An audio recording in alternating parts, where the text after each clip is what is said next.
tudi če bomo šli v povečevanje izdatkov za obrambo in varnost, da to lahko naredimo brez rezov in tudi ne načrtujemo rezov v obstoječe pravice, še najmanj pa v socialno državo. Bo to rebalans proračuna, sprememba strateških dokumentov Ministrstva za obrambo, bo o tem odločal Državni zbor? Seveda, vse to. Vlada bo to pripravila, poslala v Državni zbor, kot rečeno računam, da bi bilo to nekje do konca aprila, potem je pa v Državnem zboru, da se o tem opravi široka razprava in potrdi oziroma dopolni. Nihče od nas ne uživa v tem, da bomo namenili več denarja za orožje. Saj si vsi želimo živeti v mirnem svetu. Zato tudi delamo na temu, da do miru čim prehitreje pride. Res je, stvari se odvijajo hitro, včasih so tudi precej nepredvidljive, o tem se vsi strinjamo. Je pa mogoče ravno zato priložnost, da pride do miru v Ukrajini toliko večja.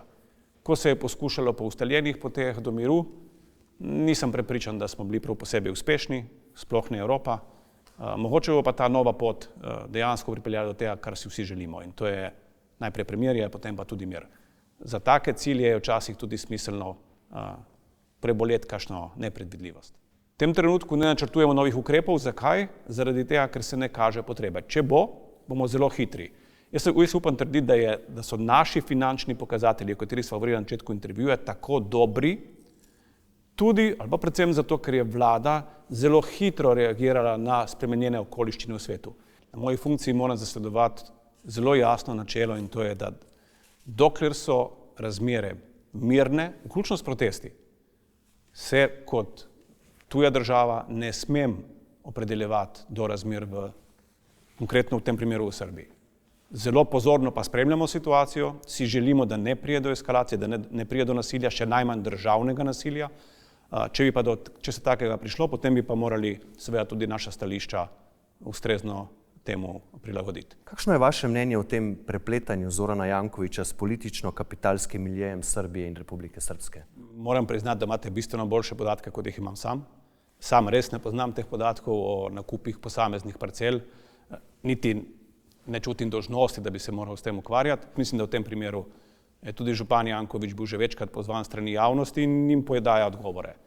Sam ne čutim potrebe, da bi ga jaz pozival k temu. Mislim, da je javnost in mediji, da ste dovolj glasni. Mislim, da se v tem intervjuju definitivno preveč ukvarjate z eno osebo. Vse, kar lahko povem, je, da zagotovo z SDS v koalicijo ne bomo nikoli šli. To je edina determinanta in točka, o kateri se ne bomo pogajali. Kdo sploh bo na desni prišel v parlament? Kdo je tisti, ki bo imel dovolj glasov na levi? Kdo bo nov obraz mogoče? To je vse prezgodaj. Imamo še leto dni, časovnice so zdaj zelo napete, ampak stvari so v parlamentu in se izvajajo.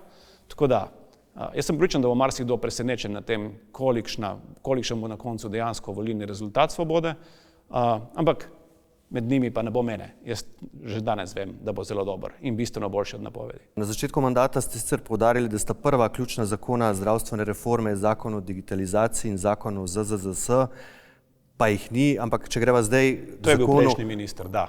Ja, ampak tudi je bil nov poskus pod novo ministrico, pa ni bilo potem pri digitalizaciji nič, ampak greva zdaj k zakonu o zdravstveni dejavnosti. Boste presenečeni pri digitalizaciji. To med predano medicinsko osebje in zdravniki držijo po koncu javni zdravstveni sistem in zaradi njih moramo mi dobesedno poskrbeti, da tej, ki so bili dobesedno paraziti na sistemu, si polnili zasebne žepe, hkrati pa niso oddelali svojega v javnem, da pač bojo sprejeli odločitev in bojo pač morali iti ven iz sistema.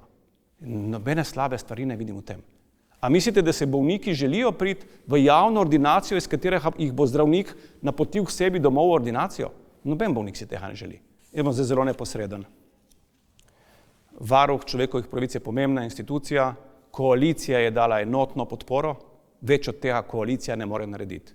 Odgovornost, da najde kandidata, ki bo dobil 60 glasov, ni na koaliciji, ampak je na predsednici. Predsednica mora to odgovornost prijeti nase. Ne morejo prenašati takrat, ko ji to ustreza, na kogarkoli drugega. Zato, ker predsednica ne zmore opravljati svoje naloge, je Slovenija brez predstavnika točno na točki, kjer se odloča o obrambnih izdatkih. A se vam to zdi državotvorno?